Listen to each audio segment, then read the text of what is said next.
Bonjour à toutes et tous, je suis ravi de vous retrouver pour ce troisième numéro, ce troisième rendez-vous hebdomadaire.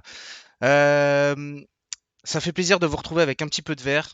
Bon, déjà, comme vous l'aurez compris, je suis monotache. C'est-à-dire que vous savez que dans le cadre de notre projet, il faut que je termine absolument les travaux de ma maison pour réussir, enfin de notre maison, pour enfin réussir à la mettre en vente et passer à la deuxième étape. Et je vous avoue que ça me prend beaucoup de temps. Donc je suis bien content d'avoir instauré ce rendez-vous, déjà parce que ça m'oblige à garder le contact avec vous, et puis de deux, parce que ça me fait vraiment plaisir de le faire. Par contre, sachez que d'ici une quinzaine de jours, je pense, si tout va bien, je vais pouvoir vous alimenter de beaucoup plus de contenu. Et en tout cas, sachez qu'il me tarde vraiment. Alors, je vous retrouve ici avec bien un peu de verre, contrairement à la dernière fois qu'on s'est rencontrés. Ça fait plaisir, mais c'est pas pour autant une raison pour crier victoire. Pardon. Bon, si la seule raison, je dirais, pour laquelle on peut crier victoire, c'est que les stablecoins sont stables. Ok, je sais, c'est pas drôle. Mais bon, de toute façon, j'ai envie de dire, des choses comme ça, on en verra d'autres, hein, les amis. On est sur un marché qui est naissant. Donc, bien entendu, on aura l'occasion de revivre à nouveau des projets dans la tourmente, des projets qui disparaissent, on en rencontrera d'autres. D'ailleurs, je suis en train de vous préparer une vidéo pour les 1000 premiers abonnés. Il doit manquer à peu près 120 abonnés à l'heure d'aujourd'hui. Donc d'ailleurs, pensez à vous abonner, surtout donc pour ne pas louper ces rendez-vous hebdo. Et puis, comme je vous disais, je suis en train de vous préparer une vidéo de fou.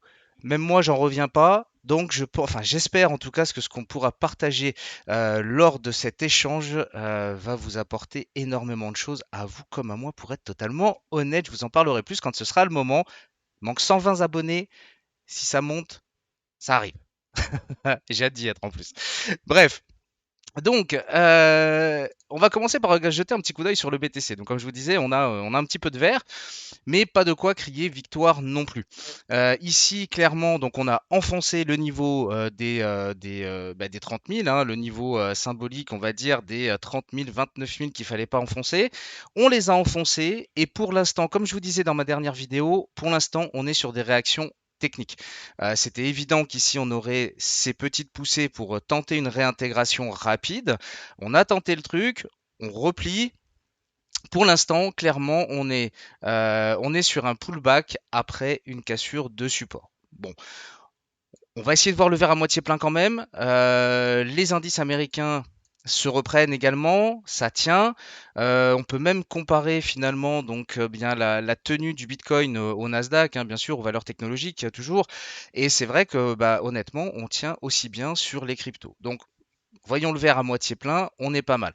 Après, c'est pareil, si on essaye de voir les choses du bon côté, ici, d'un point de vue technique, toujours, déjà, ce qu'on peut constater, c'est la forte activité qu'on a pu avoir d'un point de vue des volumes sur le niveau des 30 000, 29 000, 27 000 même. On les a touchés ici. On a eu une réaction avec volume. Alors, deux interprétations possibles, c'est un petit peu ça les joies de l'analyse technique. C'est que soit on part du principe qu'on a eu grosse transaction, c'est-à-dire que gros changement de main en fait entre ceux qui étaient gentiment en train de paniquer et ceux qui en ont profité pour racheter. D'ailleurs, dans cette vidéo, je vais vous présenter quatre projets donc de nos analystes, hein, comme tous les samedis, mais je vais également vous rajouter la mienne à la fin de la vidéo. Ça vaut ce que ça vaut, mais je pense que c'est une crypto auquel il faut s'intéresser dans la mesure où on peut constater qu'elle est plus forte que les autres. Et ça, c'est pareil, c'est l'analyse technique qui nous le dit. Donc pour en revenir à nos volumes, ici, soit on a une accélération sur cassure, ce qui n'est pas franchement bon signe, c'est-à-dire que en règle générale, quand on casse des supports ou des résistances avec du volume, eh bien, on a tendance à prolonger ce mouvement. Après, si on essaye de voir le verre à moitié plein, ici, on peut constater qu'on est sur une divergence sur le RSI. Vous savez que cet indicateur en l'occurrence, m'a permis de vous donner les niveaux de vente sur GMT dernièrement dans une vidéo. Et ici, c'est vrai qu'on est sur quelque chose qui historiquement est déjà arrivé donc dans le passé, pas dans le passé, parce que le passé, bah, je sais pas, c'est pas fait. Donc dans le passé. Et ici, c'est vrai que déjà ici, on avait une orientation sous forme de divergence, qu'on le veuille ou non. Derrière, on a quand même réussi à réagir sur ce niveau. Maintenant, c'est vrai qu'on est descendu un tout petit peu plus bas. Bref, pour l'instant, on surveille. De toute façon, pas de quoi s'affoler pour le moment, tant qu'on n'a pas réintégré, qu'on n'est pas repassé au-dessus des 31 400, 31 500, avec une belle accélération et des volumes en complément. Si on pousse un petit peu plus loin, on regarde gentiment le graphe en hebdomadaire. Clairement, en hebdomadaire, qu'on le veuille ou non, alors oui, effectivement, on s'est affranchi de la moyenne mobile 100, mais d'un point de vue graphique, pour le moment, on est toujours en tendance haussière. On est en train de titiller des supports, on est en train de jouer avec les nerfs, c'est vrai, mais néanmoins, pour le moment, pas non plus de quoi tout remettre en question. Ensuite, c'est pareil, on a tendance à mesurer les choses depuis le haut, hein, c'est-à-dire que la baisse depuis le plus haut jusqu'à son plus bas représente à peu près 60% sur le Bitcoin. Après, ce qu'il est aussi intéressant, histoire de garder un petit peu les pieds sur terre, c'est que si on prend la dernière hausse ici, depuis en l'occurrence environ mai 2020, c'est-à-dire à peu près 2 ans, on est sur une hausse de 600%. Donc on peut aussi essayer de relativiser les choses, on va dire, en regardant les choses sous un angle différent, un peu à la méthode Coué. Pas la méthode Coué, hein, à la méthode Coué. On va essayer de voir les choses du bon côté. Et puis dernier aparté, avant de passer donc à nos analyses, pour ceux qui se poseraient la question de qu'est-ce que c'est ces lignes ici sur mon graphique du Bitcoin en hebdomadaire, eh bien je vous mets le lien dans la description. C'est une vidéo qui pour moi n'a vraiment pas été assez vue. Je fais de l'autocommunication. Mais pour moi, elle mérite vraiment d'être regardée et d'attirer votre regard sur ce qui pourrait se passer à partir du 7 novembre environ et ensuite à partir du 18 mars 2024. Je vous invite vraiment à regarder cette vidéo. Allez, on commence de suite avec le premier projet que nous a présenté donc Vincent Bois, analyste IG. Il s'agit du protocole Atom, la blockchain Atom, donc la blockchain Cosmos, pardon, avec son token Atom, qui pour moi a vraiment de bons fondamentaux et notamment dans le contexte actuel avec, vous savez que Cosmos est principalement axé sur l'interopérabilité et c'est vrai que moi c'est quelque chose auquel je crois dans le sens où je ne crois pas qu'il y aura dans l'avenir seulement deux ou trois cryptos. Je vois pas pourquoi on aurait quasiment 200 monnaies dans le monde à l'heure d'aujourd'hui et pourquoi on n'en aurait qu'une ou deux qui survivent sur Internet. Bref, mais toutes ces crypto-monnaies-là, à un moment, il va bien falloir les faire communiquer ensemble pour simplifier les choses. Donc voilà. Et donc Vincent Bois nous mentionne bien cette crypto-monnaie en l'occurrence, hein, qui en l'occurrence a fait un rebond relativement sympa sur les 8 dollars à peu près, donc support matérialisé précédemment déjà, avec un objectif donc sur les 15 dollars, peut-être même en extension sur les 16 dollars. Donc je parle bien là d'objectifs court terme, hein, bien entendu. Moi, vous savez que cette crypto-monnaie, j'en accumule, je suis transparent avec vous. Je les tiens sur le long terme et je la tiendrai sur le long terme. Donc moi, je ne vais certainement pas viser ça, mais d'un point de vue court terme, en l'occurrence, je pense qu'il a entièrement raison. On avait cette espèce de phase d'accumulation qui s'est créée ici. Avec cette accélération à la hausse, effectivement, on pourrait viser les 15 dollars dans un premier temps. Et si jamais le marché, c'est-à-dire que le support des 29 000 lâchés, en l'occurrence, on s'affranchirait du niveau même des 27 000 dollars sur le Bitcoin, on pourrait s'attendre à une forte accélération baissière sur les altcoins comme on a eu, hein. On a bien vu que là, les altcoins ont baissé beaucoup plus fortement que le Bitcoin. On pourrait essayer de faire en sorte de s'attarder sur le niveau des 5 dollars. En tout cas, ici, on aurait un niveau intéressant, très intéressant, dans le cadre d'un bear market qui arriverait donc bien clairement à la fin d'un panic sell. Ensuite, nous avons Laurent Pignot qui a été généreux avec nous, puisqu'il nous a mentionné, en tout cas il a attiré notre regard sur deux projets, et notamment le BNB, donc le BNB de Binance, hein. Je pense qu'il n'y a pas besoin de vous expliquer ce qu'est Binance à l'heure d'aujourd'hui si vous êtes sur cette chaîne. Par contre, je partage vraiment, bon, déjà l'avis d'un point de vue technique, hein, c'est-à-dire que ici, la touchette sur les 220 dollars a été vraiment très propre. Pour se prêter au même exercice des volumes, on a pu constater ici que ce doji a été formé avec une très forte accélération de volume, ici sur un support vraiment intéressant et non sur un support franchi. Donc c'est plutôt encourageant, on va dire.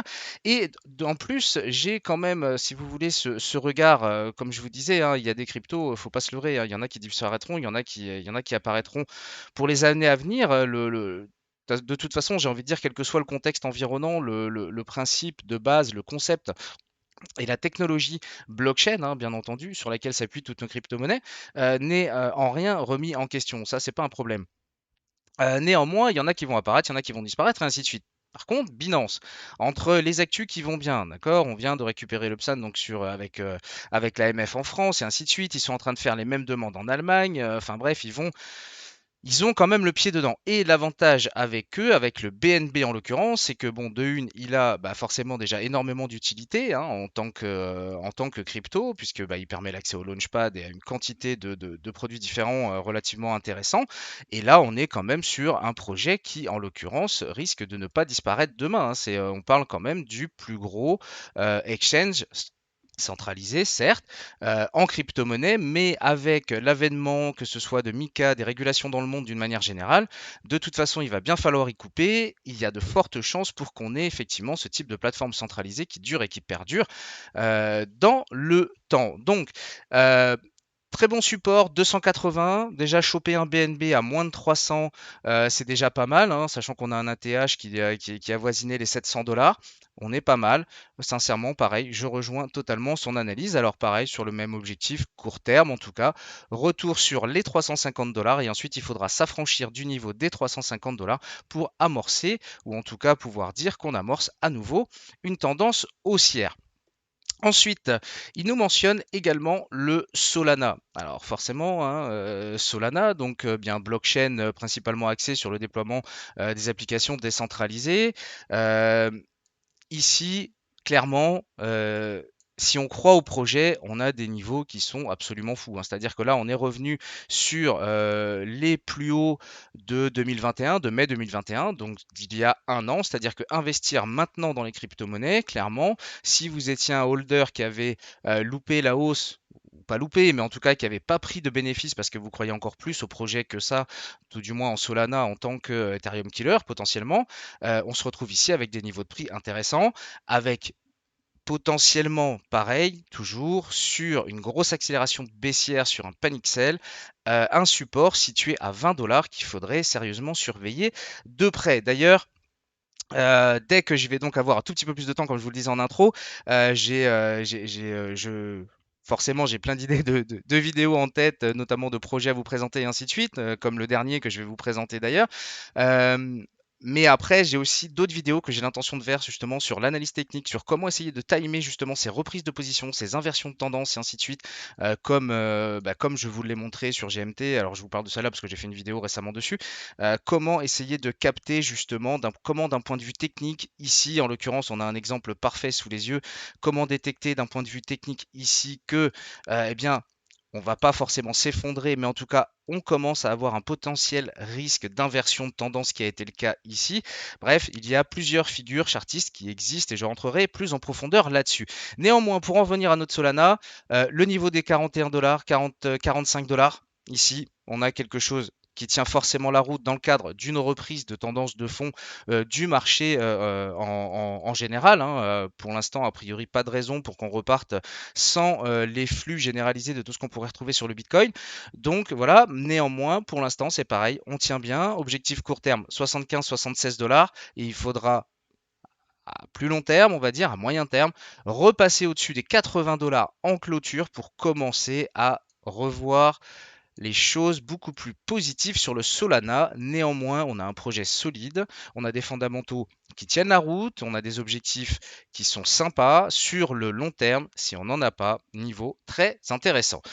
Pour le quatrième et avant-dernier, donc ce sera le dernier projet que je vous présente de nos analystes. Et à la fin, je vous rappelle que je vous rajoute mon petit dernier et je vous explique pourquoi. Ici, nous avons Valentin Nico, donc qui est membre de la cellule info chez Bourse Direct.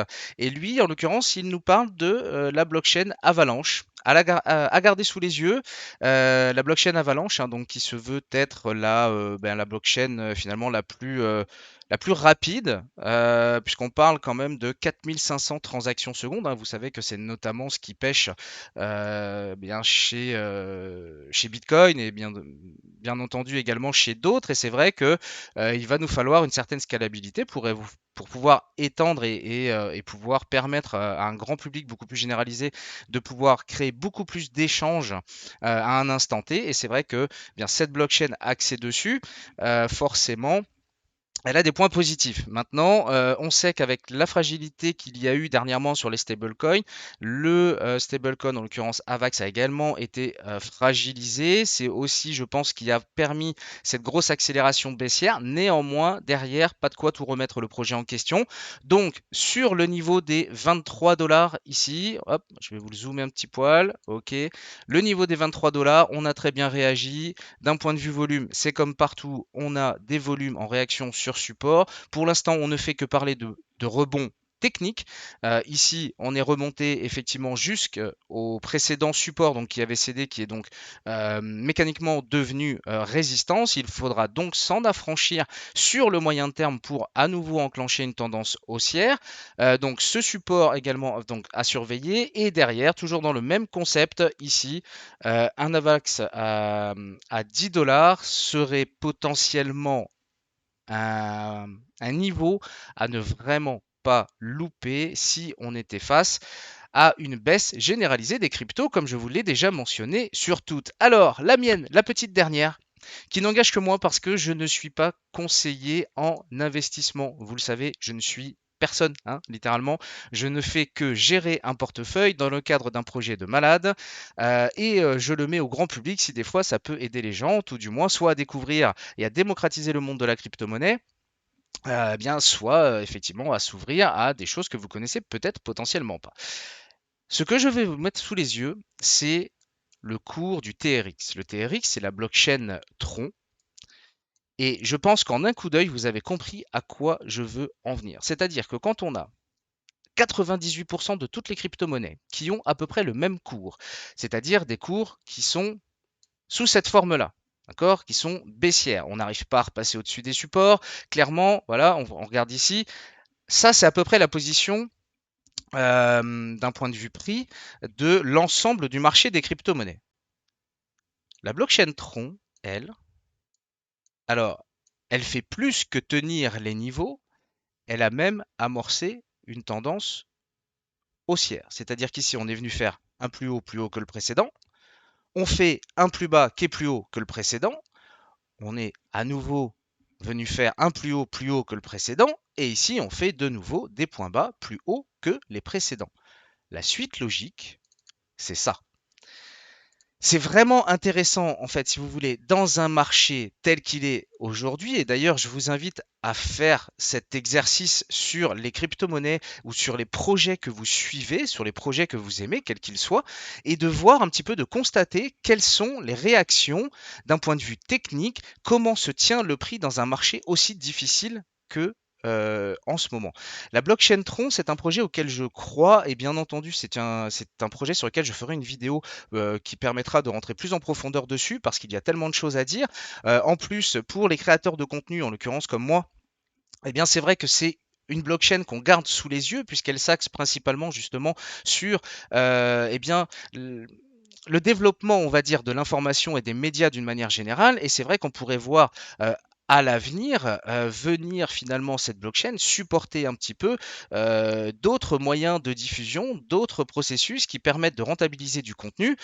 Et c'est vrai qu'à long terme, ça peut être vraiment intéressant. En tout cas, ce sera très probablement une des premières blockchains à s'axer sur ce principe-là. De plus, dernièrement, donc très dernièrement d'ailleurs, on apprend que hop, on va le mettre en français, voilà, ce sera plus simple.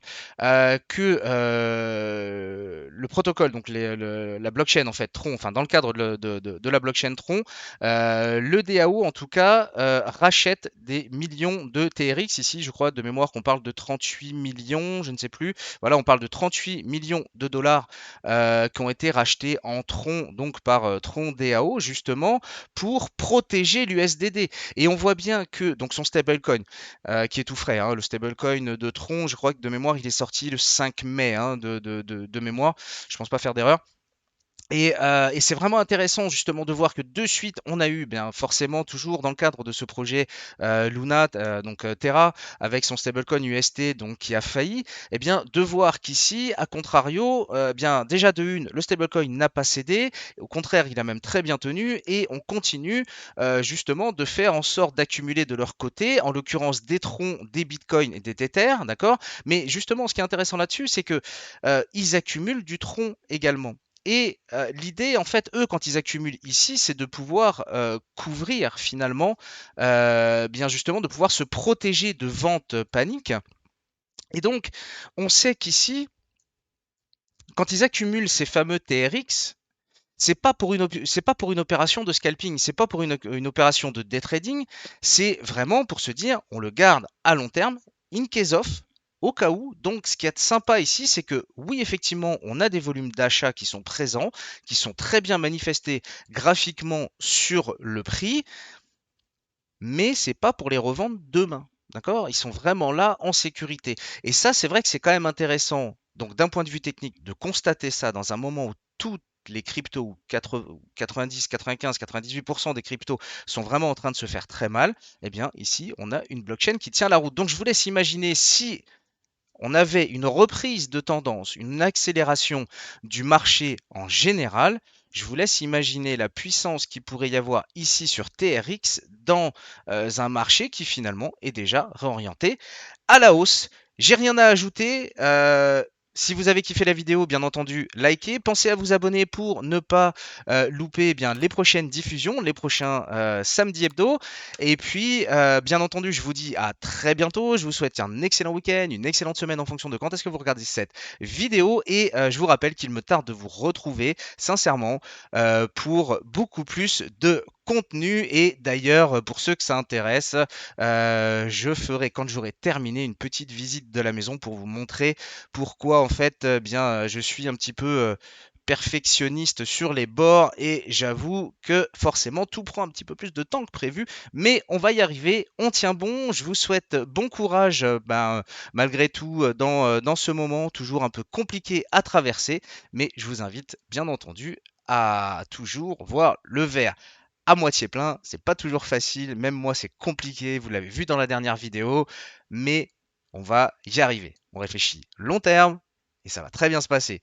Je vous souhaite un excellent moment et je vous dis à très bientôt sur la chaîne. Ciao les amis!